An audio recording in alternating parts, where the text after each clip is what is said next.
काफ़ी समय पहले की बात है, मैं एक घर में मेहमान हुआ करता था। उस मेहमान होने के दौरान हमारी एक व्यक्ति से मुलाकात हुई। वो भी उस घर में मेहमान ही हुए थे। दोनों लोग भोजन कर लिए और पता चला कि इस घर में और कोई रहने वाला नहीं है। जो उस घर के मालिक थे वो पूरे परिवार समेत किसी एक फंक्शन में गए हुए थे। तो पता चला कि हम लोगों को भोजन करके सिर्फ विश्राम करना है और हम ही दो लोग इस घर में आज रहने वाले हैं। रात्रि के लिए मेहमान थे। दोनों लोगों ने भोजन किया और हमारी उनसे चर्चा होने लगी और बात होते होते यहाँ आ पहुंची कि क्या भूत प्रेत होते हैं, ईश्वर होता है। जैसे ही मैंने ये कहा कि क्या भूत प्रेत होते हैं या ईश्वर होता है, आपकी आस्था है, ईश्वर में आस्था है, वो भड़क उठे, नकारात्मक हो गए। उन्होंने कहा मैं नहीं मानता ईश्वर ऊश्वर, मैं नहीं मानता भूत प्रेत, कुछ नहीं होता, सब नाटक है, सब नौटंकियां है, कपोल कल्पित कल्पनाएं हैं। और उनका चेहरा एकदम उग्र हो गया, वाणी उग्र हो गई। जो इतने पहले बहुत मीठे स्वर में बोल रहे थे, वाणी में उग्रता आ गई, विरोध आ गया। मैं थोड़ी देर तक उनको सुनता रहा, वो अपने तर्क देते रहे। थोड़े समय बाद मैंने उनसे कहा कि आप भूत प्रेत नहीं मानते, कोई बात नहीं, ठीक है। फिर भी मैं आपकी जानकारी के लिए बता दूं कि हम लोग जिस घर में मेहमान हैं, जब ये घर नहीं बना था तब भी मैं इस घर के बगल वाले घर में मेहमान हुआ करता था और मैं आया करता था। तो मुझे एक छोटी सी घटना याद आती है जिसे मैं आपको सुनाना चाहूँगा। और मैंने वो घटना उन्हें सुनने के लिए कहा। वो तैयार हुए। जब ये मकान नहीं बना था जिसमें हम मेहमान हुए हैं, तो यहाँ पे एक धोबी का निवास था और वो अपनी पत्नी के साथ रहा करता था। वो एक सिपाही था और कारगिल के युद्ध में उसको आमंत्रण मिला भारत की तरफ से युद्ध लड़ने का, और वो युद्ध में शहीद हो गया, घर वापस नहीं लौटा। और बाद में ताउम्र धोबन उस पति के इंतजार में, उस सिपाही के इंतजार में अपना सारा जीवन बिता दिया उसने, और अंत में मृत्यु को प्राप्त हो गई। और कहा जाता है कि आज भी इस जमीन पे जो ये मकान बना हुआ है, धोबन आज भी एक कमरे में किसी निवास करती है, पीछे वाले कमरे में। और जो भी नया व्यक्ति यहाँ मेहमान बन के आता है, वो उसे टटोलती है, क्योंकि उसे लगता है कि शायद उसका पति वापस आ गया है, वो युद्ध से आ गया है। वो ध्यान से सुन रहे थे और हम बहुत बखूबी ये कहानी उन्हें सुना रहे थे। थोड़े समय बाद मैंने उस धोबन के रूप का वर्णन किया।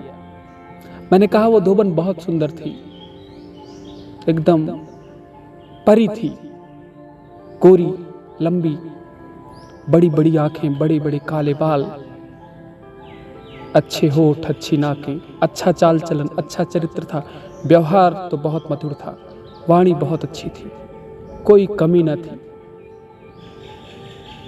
और वो सुने जा रहे थे। फिर मैंने कहा लेकिन दिक्कत यही है कि उसके पति की असमय मृत्यु हो गई, उसको पता नहीं चला, और उसके इंतजार में उसने जीवन भर अपनी उम्र काट दी। और अंत में जब उसकी मृत्यु हुई तो वो प्रेत बन गई, वो भूत बन गई। और वो आज भी यहीं निवास करती, वो टटोलती है जो भी नया व्यक्ति आता है।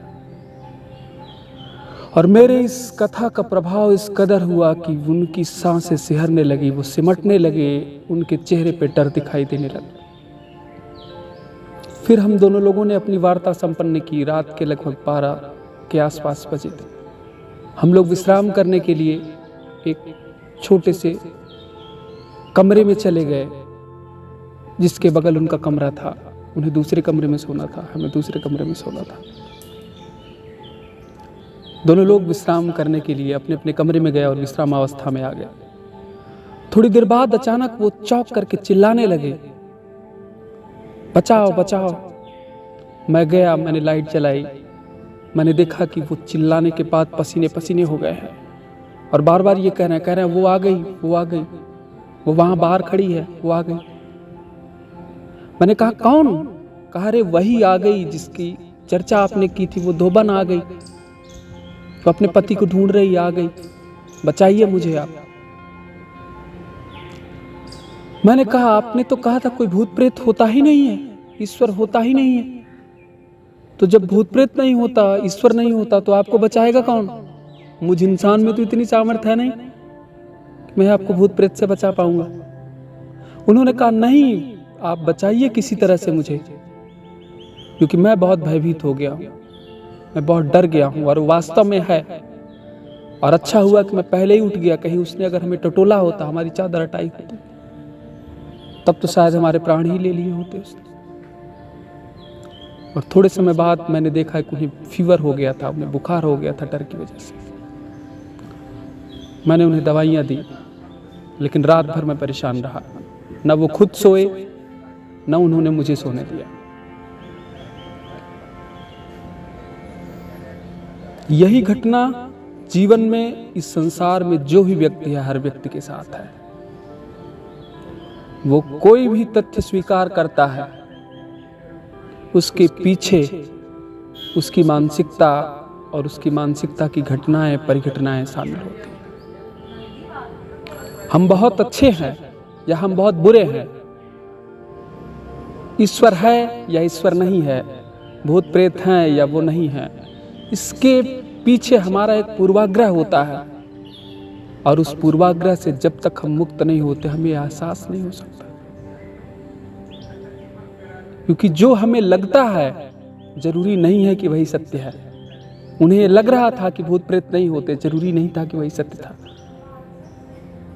और मैं कह देना चाहूंगा कि वो मेरी कही गई कथा उनको काल्पनिक थी। और आप सोचिए, जिस व्यक्ति को कल्पनाएं डरा सकती हैं, उसका विश्वास कितना डिगा हुआ रहता है। व्यक्ति इसलिए ईश्वर को स्वीकार नहीं करता क्योंकि वो ईश्वर में आस्था रखता है। व्यक्ति इसलिए ईश्वर को स्वीकार करता है कि कहीं उसने अगर ईश्वर को मानने से इनकार किया तो ईश्वर उसका अनिष्ट कर देगा, ईश्वर उसका विपरीत कर देगा, ईश्वर बुरा कर देगा। व्यक्ति डरवश ईश्वर को स्वीकार करता है, प्रेमवश नहीं। और भगवान तो प्रेम के वश में है। वो डरवश भूत प्रेत को स्वीकार करता है, उसकी सत्ता के बारे में कुछ नहीं जानता, उसको कुछ नहीं पता है, वो देख भी नहीं सकता, महसूस भी नहीं कर सकता। भूत प्रेत इतने खाली थोड़े हैं।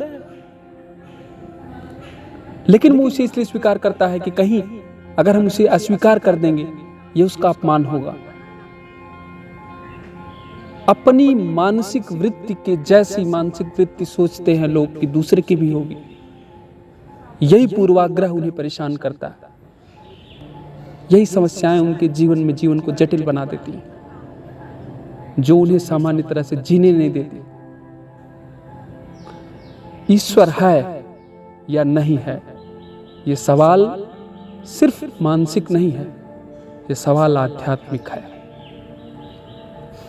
ईश्वर अगम्य है, ईश्वर अगोचर है, ईश्वर को जाना नहीं जा सकता। रहीमदास ने कहा कि जो जान गया ईश्वर को वो कह नहीं सकता, और जो कह रहा है वो जान नहीं पाया है। क्योंकि जो जान गया उसको कहा नहीं जा सकता। हम चम्मच से सागर के पानी को नहीं नाप सकते कि कितने चम्मच पानी होगा। हमारे शब्द बहुत छोटे हैं, उस छोटे से शब्द में हम ईश्वर की शक्तियां, ईश्वर के संसार का वर्णन नहीं कर सकते। ये तो एक हमारे अभिव्यक्ति का छोटा सा हिस्सा है।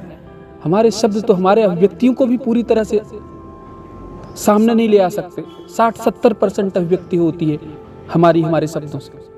हमारी जो अनुभूतियां हैं उसका 60% ही हम अभिव्यक्त कर पाते हैं अपने शब्दों से। फिर उस ईश्वर को कैसे हम अभिव्यक्त कर पाएंगे?